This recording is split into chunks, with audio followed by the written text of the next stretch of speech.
to the backdrop, at least for today, and he'll be campaigning, and really a rarity. We haven't seen him out on the road for years and years in this kind of setting. Brooke. Jeff Zeleny, thank you. We'll take it live. And as we wait to see Hillary Clinton introduce Al Gore there on that stage, let's get back to the Republicans engaged in this all-out civil war. Folks, we're 4 weeks out from Election Day. Donald Trump has just gone nuclear on his entire party.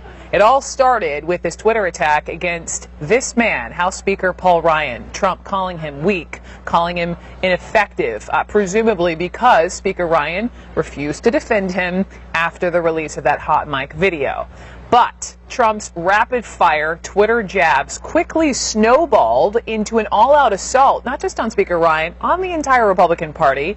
Some of these tweets include, quoting Trump, "Disloyal R's, Republicans, are far more difficult than crooked Hillary. They don't know how to win. I will teach them."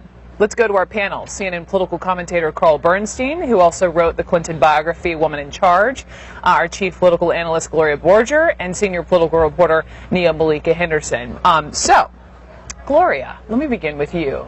We had the first presidential debate, and after that, Trump, went on the whole tirade against the Miss Universe. After debate number 2, it's not just all-out war on Speaker Ryan; it is the entire party. Right, because the party, after the hot mic incident and the offensive, predatory language he used, I think it's about a third of Republican senators have now said unendorsed, which is a new verb in American politics. And you know what happens with Trump is when he's punched, he punches back. For Donald Trump, I think this is really the proof that this election, in his mind, is not about the future of the Republican Party, but is about him and his own future. And those two things are now officially and finally divorced, because what Paul Ryan was doing and what Donald Trump objects to, Paul Ryan gave permission to every single Republican to run their own race and run against Donald Trump if it works for them, and run with Donald Trump if that works for them. And one cautionary note here, Brooke. Yeah. In the Wall Street Journal poll yesterday, 2/3 of Republican voters believe that Republicans ought to stick with Donald Trump. So, before you distance yourself from him, if you're up for re-election, you have to think long and hard about it, because it's going to hurt you with the base of the party. So then, and also with that poll, that's the poll where he's down 11 points after the tape, but it's not after the debate. Nia Malika Henderson, how does he think he's going to win? By taking this tactic, this people are calling it this full Breitbart, or to use a military term, scorched earth approach? I think the Trump campaign has always believed that they have a base that's much larger than it actually is, that there are all of these voters, some of whom may have voted for Democrats in the past, some of whom didn't vote at all in prior elections, are now engaged and involved and showing up at those large rallies, right? I mean, you talk to anybody in that circle, and supporters outside of that circle, they talk about, he gets 10,000 people in Colorado, 10,000 people here in Florida or wherever. So that is sort of fueling this idea that there is a movement and that the movement is much bigger than it actually is. I mean, there is really, in many ways, no Trump coalition beyond those base supporters who are largely white, largely working class. And so it really goes against everything that we know about presidential campaigns and general elections, and that is you have to build a much broader coalition. So they haven't been able to do this. But this is in many ways where Trump began, right? He began as this outsider. He began as someone, it was Donald Trump versus everybody. It was Donald Trump versus the media. It was Donald Trump versus the establishment of the Republican Party. Obviously, Donald Trump versus Democrats. So it's a very comfortable place for him to be. The irony is that the Republican Party brought Donald Trump in, didn't want him to run as an independent, right? Wanted him to sign that pledge because they were so nervous that if he mounted a third party run, he would sink their chances. But here he is in many ways, right, with that tweet, declaring his independence from the Republican Party, but yet he's still going to have many of the trappings of that party, obviously on the ballot. Some of these people are obviously going to support him, and most Republicans, as Gloria said, are going to vote for him come November. Gosh, that feels like so long ago, talking about the pledge. Right. Paul Bernstein, you wrote the book. You wrote the book on Hillary Clinton. I want to come back to Trump specifically in a moment. But do you, knowing her all these years, writing the book, the way she's approaching this, do you think she's ever experienced any sort of opponent of this ilk? A, and B, does she? What's the tactic? Does she sit there and just let him self-destruct, implode? This is totally unique to her experience. It requires all of her patience, all of her thoughtfulness, not being goaded into the kind of response that is over-emotional. She's obviously angered by many of these attacks, dredging up the past, exaggerating in many cases what actually happened back in Arkansas. It's very difficult for her. At the same time, she now sees that her way is paying off.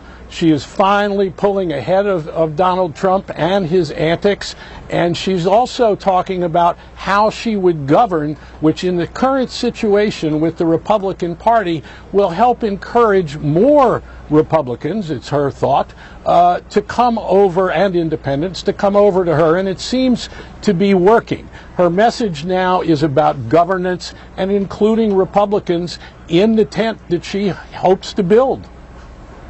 There is also new sound today coming from a dear friend of Donald Trump, someone who perhaps is one of the few people Mr. Trump would listen to, being New Jersey Governor Chris Christie. He said this today. Do you think the apology was enough? I didn't think it was, and I, on Friday or Saturday, and I told him that. I would have done it much differently. But, I do think he's sorry, and I do think he's embarrassed by it. He should have been much more direct and much more focused on just saying I'm sorry and only I'm sorry. He says, I would have done it much differently. Gloria, do you think Trump ignored the advice of Governor Christie? Yes, of course, absolutely. Governor Christie was not at the debate, and I was told by somebody close to Christie that he did not go for, quote, obvious reasons. He was upset. He believes Donald Trump, first of all, he was upset by what he saw on the tape, but then he was upset by the way he handled it, which was a sort of an apology and then twisting it and turning it back to Hillary and Bill Clinton. And I think that Chris Christie, according to my sources, is one of the most direct people with Donald Trump. He was involved in debate prep. He's running the transition.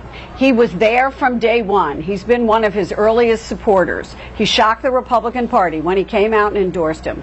I think it's very difficult for Chris Christie right now, who is sticking with him, obviously, but also is walking that fine line, letting it be known how upset and angry he was, knowing full well that when he says this publicly, it's not going to make Donald Trump happy, and it's probably going to make his life a little bit more difficult inside Trump Tower. Yeah. Carl, do you want to say something? Looked like you had something at the tip of your tongue. Yeah, I think that the bottom line here is that Donald Trump is now out of control in a way that even we have not seen for a sustained period. This is a nuclear bomb that has been unleashed on the truth, on matters of race, gender.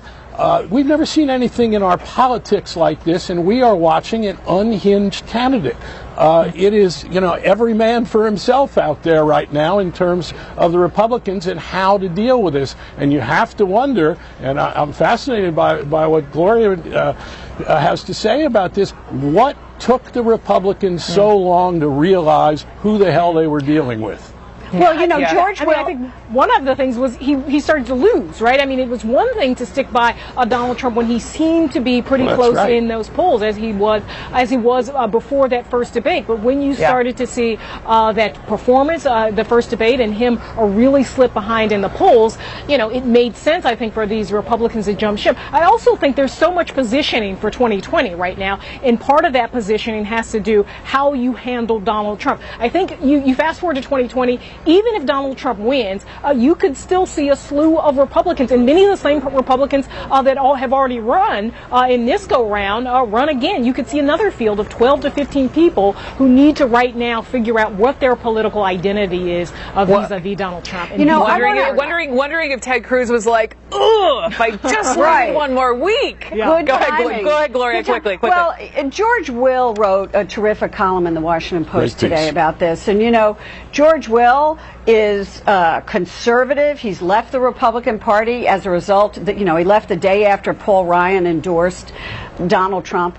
And he writes about the outrage as in, are people really surprised about this who have endorsed Donald Trump? He makes the point that it's kind of phony because, of course, they knew he would use language like this. What are they surprised about? And his point is... I just had a guess saying that. His point is that in the end, this could be good for the Republican Party because it kind of could wash away all of that and let the Republican Party rise from the ashes to a degree.